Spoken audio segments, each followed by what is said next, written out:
তোমাতেই আসক্ত পর্ব ১২ লেখক তানিশা সুলতানা। অহনার বাবুর নাম রাখা হয়েছে আহির। নামটা রেখেছে অহনার স্বামী হিমেল। এই মুহূর্তে বাবুকে কোলে নিয়ে তিনি বসে আছে ড্রয়িং রুমের এক কোণায়। ছেলের থেকে চোখ ফেরাচ্ছে না। আদ্রিতা অ্যানিকে কোলে নিয়ে দাঁড়িয়ে আছে হিমেলের পাশে। ও মূলত গভীর দৃষ্টিতে পর্যবেক্ষণ করছে হিমেলকে। আদ্রিতা জেনেছে হিমেল সুইজারল্যান্ডে থাকত। এখানেই তার পরিবার। অবশ্য তার জন্ম হয়েছে বাংলাদেশের রংপুর জেলায়। বাবা চাকরির খোঁজে পাড়ি জমিয়েছিল এই অদ্ভুত কান্ট্রিতে। তারপর ছেলে এবং বউকেও নিয়ে এসেছে। অহনা কেন এই লোকটিকে বিয়ে করল? হাজার হাজার মাইল দূরত্ব, আগে কখনোই কেউ কাউকে দেখেনি। তারপরও এই লোকটির জন্য ঘর ছেড়েছিল। একা একাই পাড়ি দিয়েছে সুইজারল্যান্ড। একবারও কি তার ভয় করেনি? যদি লোকটা ভালো না হতো, যদি অহনাকে মেরে দিত? একবার সময় করে অহনাকে জিজ্ঞেস করবে, জানতে চাইবে তাদের প্রেমের কাহিনী। আরিহ, আদ্রিতা এখানে দাঁড়িয়ে আছো কেন? এসো এসো, কেক সাজাবে। আমান কথা বলতে বলতে আদ্রিতার ডান হাতখানা মুঠোয় পুড়ে নেয়। আদ্রিতার বক্তব্য না শুনেই তাড়াহুড়োই টেনে নিয়ে যেতে থাকে তাকে। কেক ডেকোরেশন করছে সিয়াম, তাকে বলে বলে দিচ্ছে আহাদ। ইভ্যান ভিডিও করতে ব্যস্ত। বরাবরই ভিডিও ভালোই করে ইভ্যান। আমান ভাই হাত ছাড়ুন, খানিকটা শক্ত গলায় বলে আদ্রিতা। কথাখানা আমানের কর্ণকুহুরে প্রবেশ করার সঙ্গে সঙ্গেই হাত ছেয়ে দেয়। অনুশোচনা বোধ ফুটে ওঠে মুখশ্রীতে। মজা করে ঠিক আছে, কিন্তু সে মানে আদ্রিতা তার বন্ধুর বউ। সরি আদ্রিতা, কিছু মনে করো না, আমি তোমাকে বোনের চোখে দেখি। ইটস ওকে ভাইয়া, আমি কিছু মনে করিনি, চলুন। আমানকে এড়িয়ে এক প্রকার দৌড়েই সেয়ামের পাশে গিয়ে দাঁড়ায় আদ্রিতা। অ্যানিকে কোল থেকে নামিয়ে দেয়। বেশি মানুষ একদমই পছন্দ নয় অ্যানির, তাই আদ্রিতার থেকে ছাড়া পাওয়ার পরেও দৌড়ে এদিক সেদিক যায় না। ঘাপটি মেরে বসে থাকে মালিকের পায়ের কাছে। কেকের নাম লেখা নিয়ে বাঁধে বিপত্তি। সিয়াম লিখেছে সেটা একদমই ভালো হয়নি। হ্যান্ডরাইটিং ভালো নয় তার। গোটা কেকের সৌন্দর্য নষ্ট করে দিয়েছে নামখানা। সকলেই বিরক্ত সিয়ামের প্রতি। আহাদ চোখ পাকিয়ে তাকায়। বালাল লিখছস শালা, লেখা তোল, আমি লিখব। ইভান ক্যামেরা ফেলে দিয়ে জাপটে জড়িয়ে ধরে আহাদের পা। কাদো কাদো স্বরে বলে, মাপ কইরা দে ভাই, তুই লিখিস না, তোর হাতের লেখা জঘন্যতম আল্ট্রা প্রো ম্যাক্স। কিটকিটিয়ে হেসে ওঠে সিয়াম। আহাদ দাঁতে চাপ চেপে লাথি মারে ইভানকে। ছিটকে ক্যামেরার কাছে গিয়ে পড়ে সে। আমান বলে, নামটা আদ্রিতা লিখুক। শুনেছি সুন্দরী মেয়েদের হাতের লেখা সুন্দর হয়। খুশিতে গদগদ হয়ে ওঠে আদ্রিতা। মুহূর্তেই সিয়ামের হাত থেকে নিয়ে নেয় লেখার যন্ত্র এবং ফটাফট লিখে ফেলে, শুভ জন্মদিন আবরার তাসনিন। ইচ্ছে ছিল হাতির বাচ্চা লেখার, কিন্তু আতিয়া বেগম সামনেই দাঁড়িয়ে আছে বিধায় লিখতে পারে না।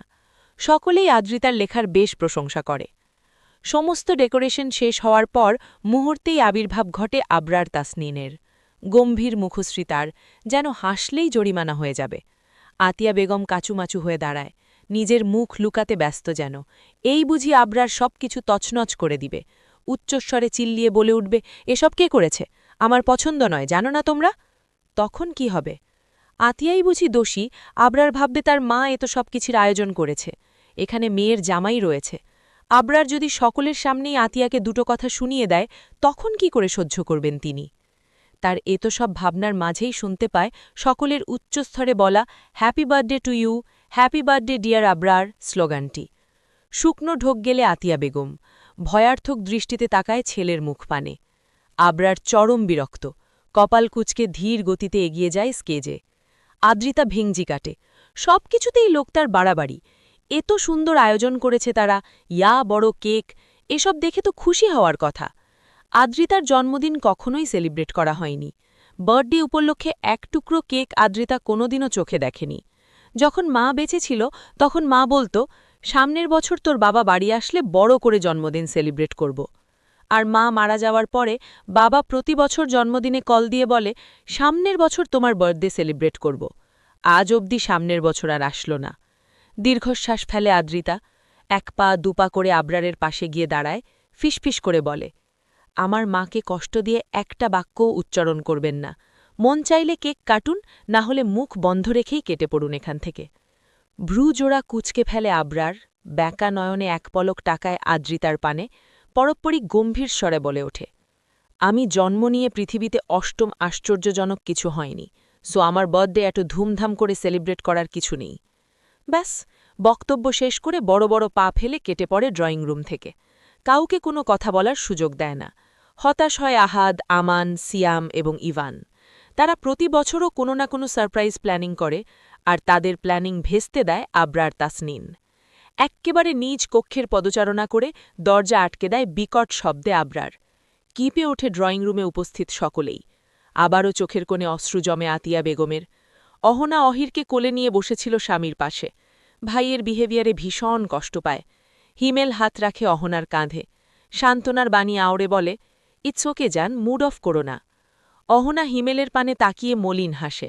এই একটা মানুষ আছে বলেই অহনা পৃথিবীতে সুখ খুঁজে পেয়েছে। এই একটা মানুষ অহনার জীবন রাঙিয়ে দিয়েছে ভালোবাসা দ্বারা, মুছে দিয়েছে সকল গ্লানি, দুঃখ আর তাকে ছুতেই পারে না। কিছু মুহূর্ত আগে আলোয় ঝলমল করা বাড়িটা এখন শুনশান নীরবতায় ছেয়ে গেছে। কোথাও কোনো জনমানব খুঁজে পাওয়া দায়। অহনা তার সন্তান হিমেলের সাথে চলে গেছে শ্বশুরবাড়িতে। এখানে আর হিমেল রাখবে না ওদের। আতিয়া বেগম গেছে অহনার সাথে। মেয়েকে একা ছাড়তে মন সায় দিচ্ছে না তার। নাতনিকে ছাড়া এক মুহূর্ত থাকার কথাও ভাবতে পারে না। আমান, আহাদ এবং ইভান চলে গেছে যার যার বাসস্থানে। সিয়াম শপিং মলে গেছে। যাওয়ার আগে আদ্রিতাকে বলেছিল সাথে যেতে, কিন্তু আদ্রিতা যায়নি। বর্তমানে আদ্রিতা এবং অ্যানি বসে আছে ড্রয়িং রুমে। সামনে টিভির স্ক্রিনে চলছে মাই ফ্লট মুভিটা। গভীর মনোযোগ দিয়ে মুভিখানা দেখছে আদ্রিতা। প্রায় শেষ পর্যায়ে চলে গেছে মুভি। নিক এবং নোয়া গাড়িতে। নিক ড্রাইভ করছে আর নোয়া পাশে বসে আছে। ইংরেজি হিন্দি কোনো ভাষাই বোঝে না আদ্রিতা, তবু একটু একটু আন্দাজ করতে পারে। এই মুহূর্তে নোয়া নিকোলাসের হাতের ওপর হাত রেখেছে। বিষণ্ণ স্বরে বলছে, আমি তোমার শতল বোন, আমাদের সম্পর্ক মানবে না কেউ। তোমার বাবা, আমার মা, কেউ মেনে নেবে না। সাথে সাথে নিকোলাস গাড়ি থামিয়ে ফেলে। সিট বেল্ট খুলে নোয়ার গালে হাত রাখে এবং চুম্বন এঁকে দেয় ঠোঁটে। একটু পরেই ওষ্ঠ ছেড়ে বলে, ভালোবাসা যদি গুনহা হয়ে থাকে তাহলে আমি গুনহাগার, পৃথিবীর সবচেয়ে বড় পাপী। ডায়ালগ শেষ করে আবারও চুম্বনে লিপ্ত হয়। আদ্রিতা গালে হাত দিয়ে গোটা ব্যাপারখানা দেখে। আহারে, কত ভালোবাসা, দেখেই পরাণ জুড়িয়ে যায়। হঠাৎ করে কেউ ধপ করে বসে পড়ে আদ্রিতার পাশে। গম্ভীর স্বরে বলে, এসব সিন দেখে ফিলিংস আসে না? লিপকেস করতে মন চায়?